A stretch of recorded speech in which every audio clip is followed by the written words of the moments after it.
রোজির রান্নাঘরে সকলকে স্বাগত। আজ আবার একটা নতুন মিষ্টি রেসিপি নিয়ে চলে এলাম। নাম শ্রীখণ্ড। আমি এবার রেসিপিটা শুরু করছি। দেখো সবাই, এই যে দইটা রাত্রিবেলা আমি রেখেছিলাম স্ট্রেনারে, পুরো জলটা ঝরে গেছে। 250 গ্রাম আমার দই ছিল, পুরো জলটা ঝরে গেছে। গিয়ে এখন এটা পুরো শুকনো হয়ে গেছে। দেখো, ক্রিমি একটা ভাব এসে গেছে দইটার মধ্যে, একটুও জল নেই। নাড়িয়ে যাওয়ার জন্য আমি একটু দেখিয়ে দিলাম। এরপর এটাকে ফেটাতে হবে, খুব ভালো করে ফেটাতে হবে।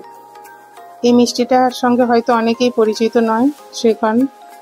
আর যারা পরিচিত নয় তাদের জন্য এটা দিলাম, আর যারা পরিচিত তারা কিনে খেয়েছো, এবার একটু ঘরে বানিয়েও খেতে পারবে, যার জন্য দিলাম রেসিপিটা।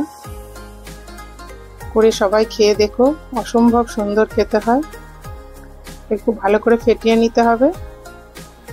সামান্য কয়েকটা উপকরণে এত সুন্দর একটা মিষ্টি হতে পারে, করে খেয়ে দেখো। খুব ভালো করে দইটা জলটা ঝরিয়ে নিয়ে এবার খুব ভালো করে এটাকে ফেটিয়ে নিতে হবে। ফেটিয়ে নিয়ে এটা এলাচ গুঁড়ো, 1 চামচ এলাচ গুঁড়ো দিলাম।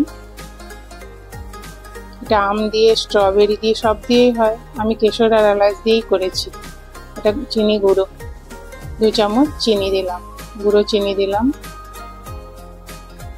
আর দুধে ভেজানো কেশর, এই 2 চিমটি মতো কেশর নিয়েছিলাম।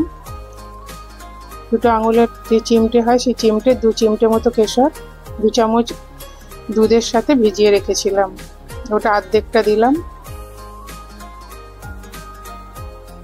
দিয়ে আবার ভালো করে এই যে ফেটিয়ে নিচ্ছি।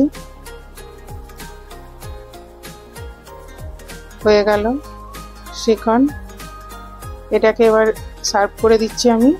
এটাকে ফ্রিজে রেখে খেতে হবে, 1 ঘন্টা মতো ফ্রিজে রেখে দিয়ে তারপর এটাকে খাবে। খেয়ে দেখো, অসম্ভব সুন্দর খেতে হয়। আর আমার রেসিপিটা দেখার জন্য সকলকে ধন্যবাদ।